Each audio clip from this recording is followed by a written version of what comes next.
Hello, Mr. Josh here. In this video I'll explain the difference between bridal and bridle.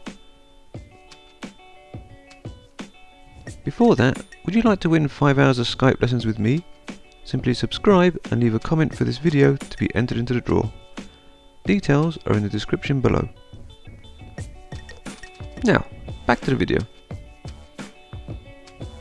Fill in the blanks with the correct words. No one laughed when the groom said all the members of the bridal party should be wearing a bridle to keep them under control.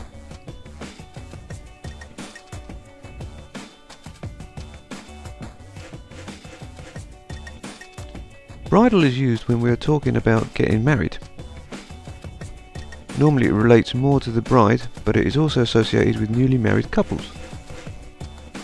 Hence why we have a bridal party, which is the people at the wedding. Hotels often have a bridal suite for newly married couples.